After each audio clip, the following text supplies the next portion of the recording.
Do professor, você vai. Bom, nós temos aqui dois circuitos. Um circuito paralelo e o circuito circuito em série com 3 lâmpadas.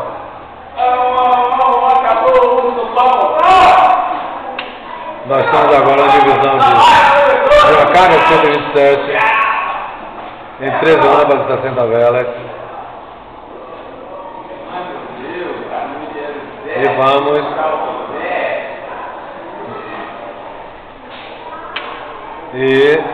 já os alunos trabalharão nesse painel com circuito paralelo. Eu espero que obtenha sucesso, porque capacidade eu sei que eles têm.